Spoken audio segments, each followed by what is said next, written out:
Dalam dunia investasi, seringkali kita melihat fenomena di mana beberapa pengelola dana mampu menghasilkan imbal hasil yang jauh melampaui indeks rata-rata. Pertanyaan besarnya, apa yang membedakan strategi mereka dengan instrumen konvensional yang cenderung stagnan? Ternyata, kuncinya terletak pada kemampuan untuk beradaptasi dengan perubahan struktur pasar yang kini didominasi oleh partisipasi retail. Ketemu lagi di video Alpha Evolution yang didukung Alpha Trade Academy. Pada video kali ini kita akan membedah strategi di balik pergerakan dana besar, mengapa ekosistem konglomerasi tetap menjadi primadona di tahun 2026, hingga cara memahami momentum di tengah volatilitas.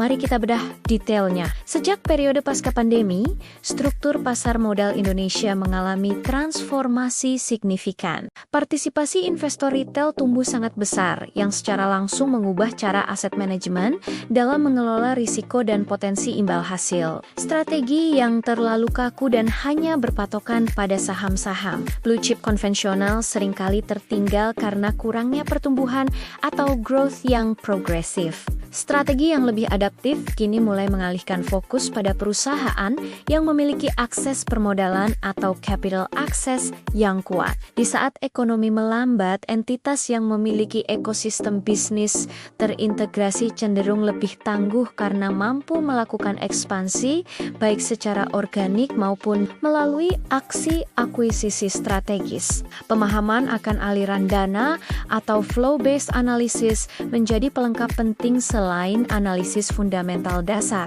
Salah satu filosofi utama dalam mengelola dana besar adalah mencari perusahaan dengan prospek jangka panjang yang memiliki banyak lapisan pertumbuhan. Investasi tidak lagi sekadar melihat satu entitas, melainkan bagaimana perusahaan tersebut membangun ekosistem yang saling mendukung, mulai dari sektor hulu hingga hilir. Ketika sebuah grup bisnis berhasil mengintegrasikan rantai pasokannya, setiap keberhasilan di satu segmen akan memberikan dampak positif bagi seluruh struktur grup tersebut. Inilah yang menciptakan nilai tambah jangka panjang dan memberikan kepercayaan bagi institusi untuk tetap mempertahankan posisi mereka meskipun terjadi fluktuasi jangka pendek di pasar. Penting bagi kita untuk bisa membedakan antara penurunan yang disebabkan oleh gangguan sentimen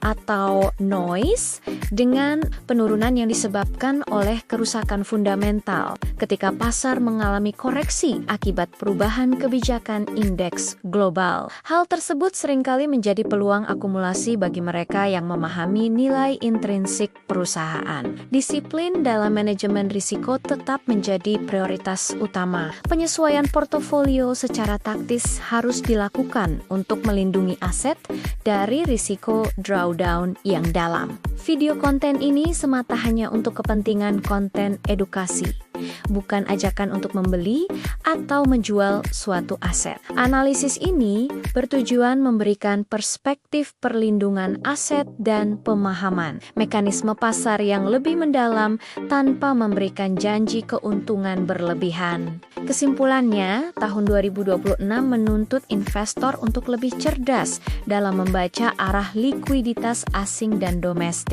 Keunggulan strategi terletak pada pemilihan aset yang tidak hanya murah secara valuasi, tetapi juga memiliki ambisi pertumbuhan yang jelas dan tereksekusi dengan baik. Join Alpha Trade Academy, kita akan belajar analisa teknikal dan money flow lebih mendalam. Linknya ada di bio ya. Yuk cek bio sekarang juga. Tetap semangat, karena semua yang besar berawal dari yang kecil. Sampai jumpa di video selanjutnya.